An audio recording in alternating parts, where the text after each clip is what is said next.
देखा राजन, देखा आपने कितने परोपकारी थे मेरे मित्र विक्रमादित्य। उन्हें क्या लेना देना कोई जिए या मरे, लेकिन नहीं, परोपकारी जो ठहरे इसीलिए पराई आग में कूद पड़े और निश्चय कर लिया, और वो नामदेव को पचाकर ही रहेंगे और निकलने की तैयारी कर ली।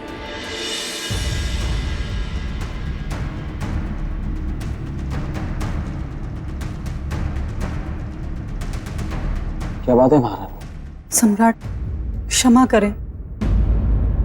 आज तक हमने आपका मार्ग कभी नहीं रोका, किंतु आज रोकेंगे। हम आपको काल को रोकने नहीं जाने देंगे। क्या क्या कह रही? वही जो एक सुहागन स्त्री को कहना चाहिए।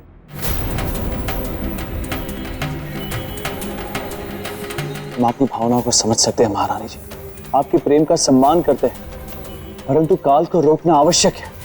यदि नहीं रोका तो एक निर्दोष युवक ही नहीं मरेगा, परंतु उसके साथ उसकी अंधी मां की भी मृत्यु हो जाएगी, जिसकी सारी कामना अपने पुत्र के साथ जुड़ी हुई। किंतु आप पर कोई संकट आए, हम ये भी तो सहन नहीं कर सकते सम्राट। हमारे साथ जो होगा जो नहीं होगा ये भविष्य की बात है, परंतु मां और बेटे के साथ जो हो रहा है वो वर्तमान में हो रहा है,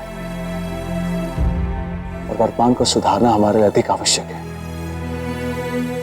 अब आप ही बताइए महारानी, हम क्या करें? आप ही निर्णय लीजिए। हमारी शुभकामनाएं आपके साथ हैं।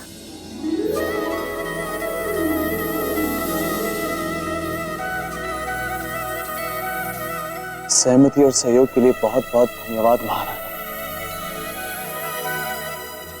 चलते हैं।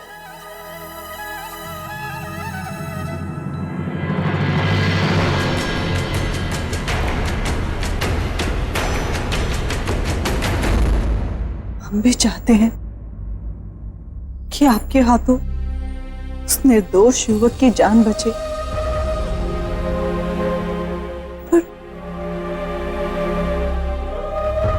साथ ही साथ हम ये भी चाहते हैं कि हमारे साथ कुछ अप्रिय ना घटे।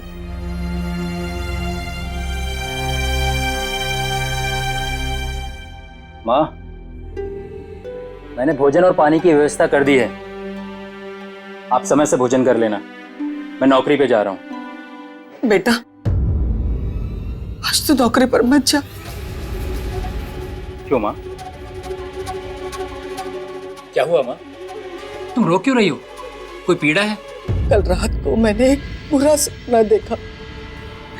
तू नौकरी पर जाएगा तो वापस कभी नहीं आएगा। माँ, सपने सच थोड़ी ना होते हैं, ये तो व्यक्ति के दिमाग में आते रहते हैं। तू हमेशा मेरे बारे में सोचती रहती है ना, इसलिए। अच्छा ठीक है, मैं आज नहीं जाता, यहीं पर रहूंगा। अब खुश? मेरा प्यारा बेटा।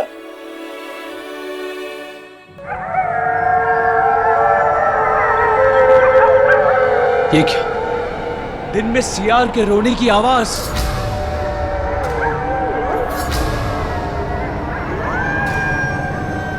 इसका अर्थ है कि काल आ चुका है, क्योंकि कुत्ते और सियार काल की अनुभूति पाकर ही रोते हैं।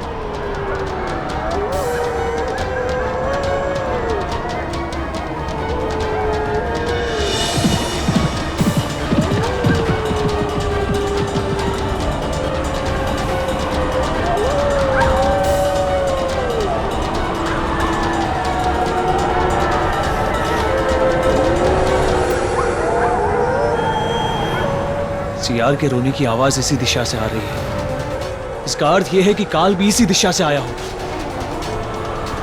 हमें इसी दिशा में जाना चाहिए।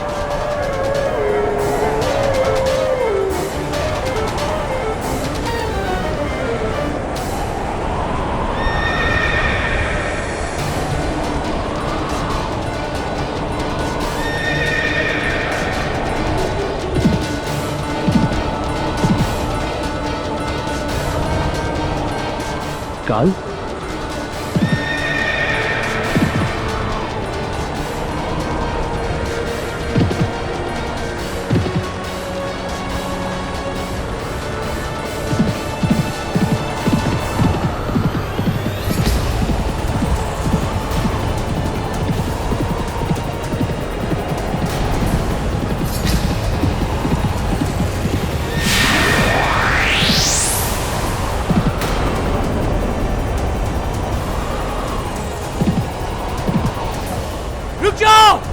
रुक जाओ काल।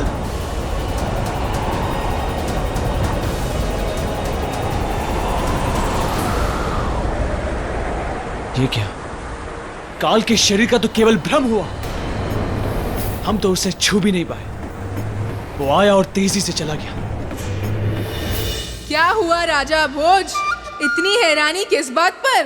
बेटा, मुझे हैरानी इस बात की है कि काल सम्राट विक्रमादित्य के सामने से निकल गए और सम्राट विक्रमादित्य उसे रोक भी नहीं पाए। हाँ, आप होते तो उसे चुटकी बजाकर रोक लेते या पकड़ लेते।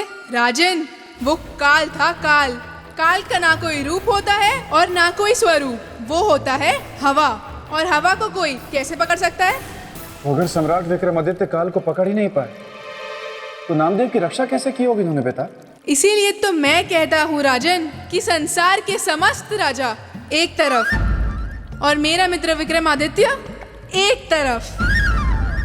अगर वो काल था तो उसके सामने उसका काल था, यानी सम्राट विक्रमादित्य मेरे मित्र। और इसके बाद जो हुआ राजन, वो बहुत ही मजेदार और कौतूहल से भरा हुआ था।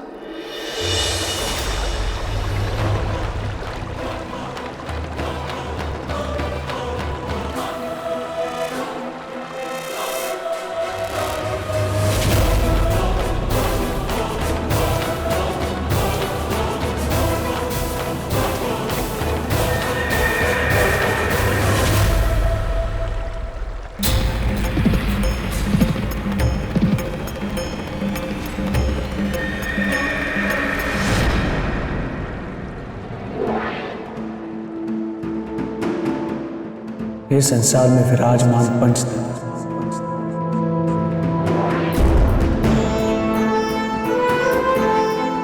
पवित्र जल, वायु, अग्नि, पृथ्वी और आकाश,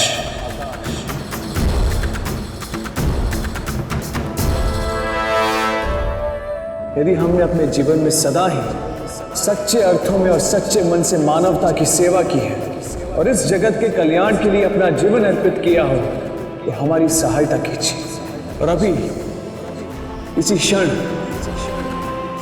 काल को एक शरीर प्रदान कीजिए।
काल, अब तुम्हारा भागना व्यर्थ है,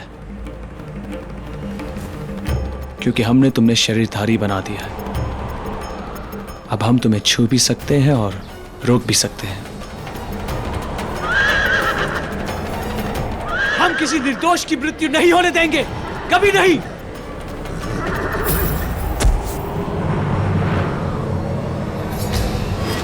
काल, देखता हूं कब तक और कहां तक भागते हो तुम। रुक जाओ काल। आचार्य जी, हम अभी तक इस चिंता से नहीं उभर पा रहे हैं कि सम्राट ने काल को रोकने का निर्णय लिया, तो आखिर क्यों लिया? एक सम्राट के तौर पर उनका यह निर्णय लेना धर्म था, क्योंकि एक निर्दोष के जीवन की रक्षा करना एक राजा का परम कर्तव्य होता है महारानी। हम मानते हैं आचार्य जी, हम मानते हैं कि जीवन रक्षा एक राजा का धर्म होता है, कर्तव्य होता है, पर काल को रोककर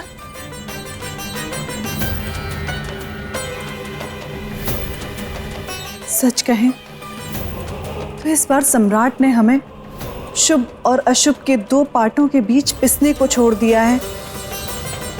हम बुरे विचारों से अपने आप को मुक्त ही नहीं कर पा रहे हैं।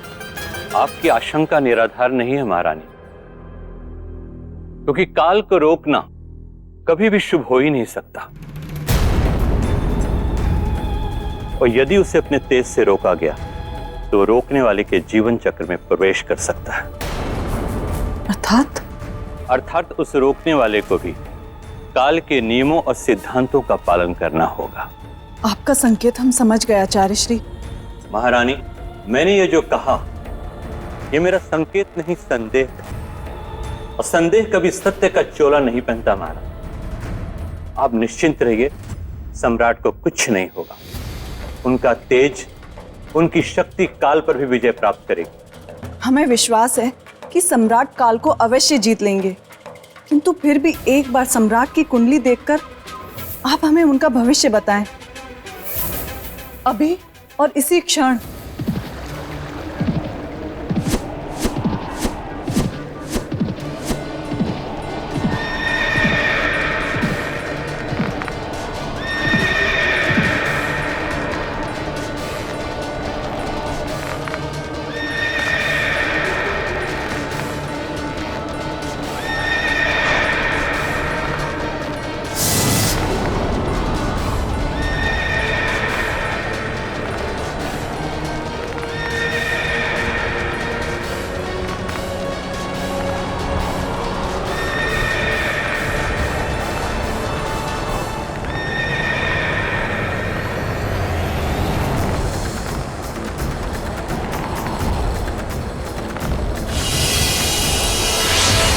विक्रमादित्य,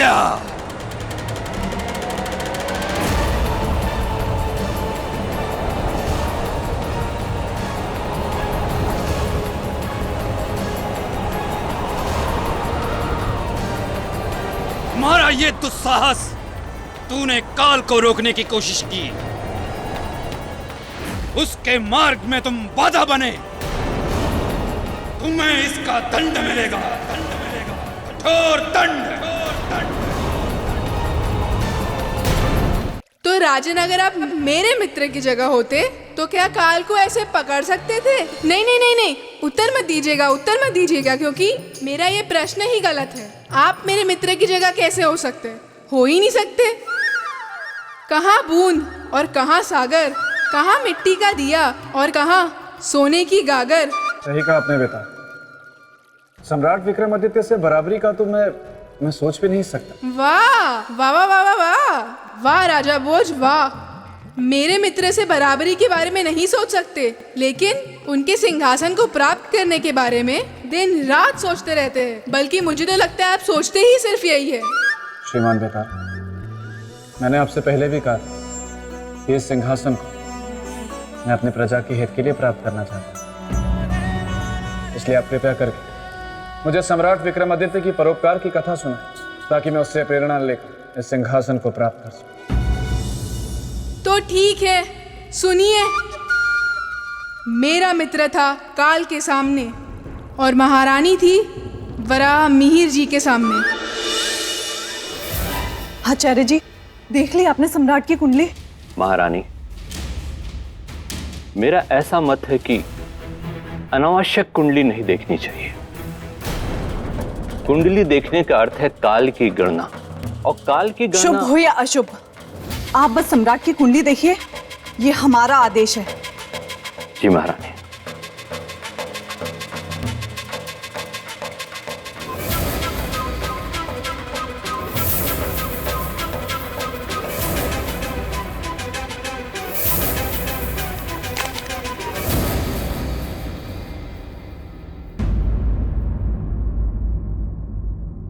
आचार्य जी, क्या बोल रही है सम्राट की कुंडली?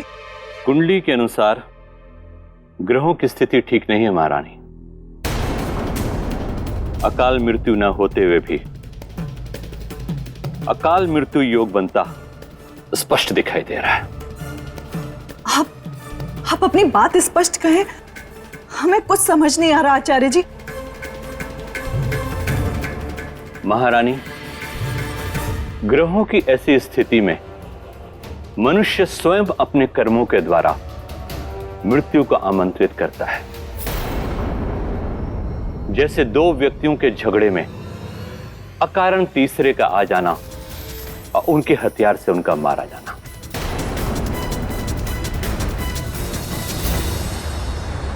नहीं काल, नहीं, हमारे जीवित तुम उस निर्दोष मनुष्य की मृत्यु नहीं कर सकते, कभी नहीं। विक्रमादित्य, हट जाओ मेरे मार्ग से और जाने दो मुझे। इसके आगे हम तुम्हें नहीं जाने देंगे, किसी भी परिस्थिति में नहीं। विक्रमादित्य, तू मेरा मार्ग रोककर विधि के विधान में बाधा डाल रहा है। मान ले मेरी बात और जाने दे मुझे। परोपकार के हट में तू अपनी अकाल मृत्यु बुला रहा है।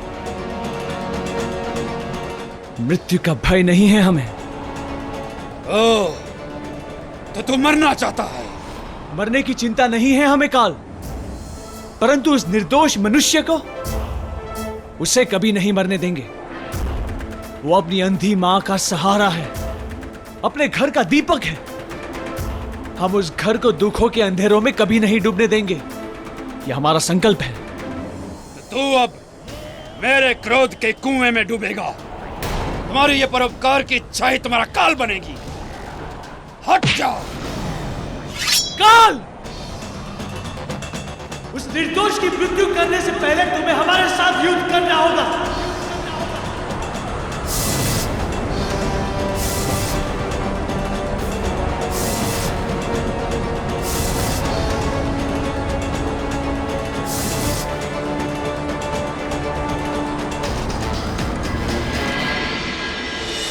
श्रीमान बेताल, यह संसार की सबसे रोचक और अभूतपूर्व घटना थी जब सम्राट और काल आमने सामने। फिर आगे क्या? फिर वो दोनों सो गए। सो गए? आप भी ना राजन, बड़े ही अजीब अजीब प्रश्न करते हैं। जब मेरे मित्र ने काल को युद्ध के लिए ललकारा था तो दोनों के बीच युद्ध ही हुआ होगा ना, कोई उन्होंने मिलकर नृत्य तो किया नहीं होगा। फिर हुआ दोनों में युद्ध, वो भी भयंकर।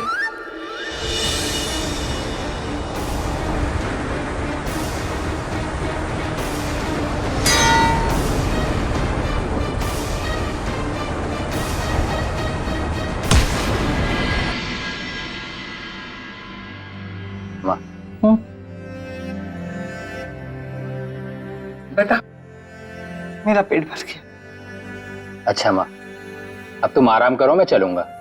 क्यों बेटा, और थोड़ी देर मेरे पास नहीं रुक सकता? माँ, पहले ही बहुत देर हो चुकी है। महारानी जी मंदिर जाने के लिए मेरी प्रतीक्षा कर रही होंगी। ठीक है बेटा। चलो माँ, तुम आराम करो।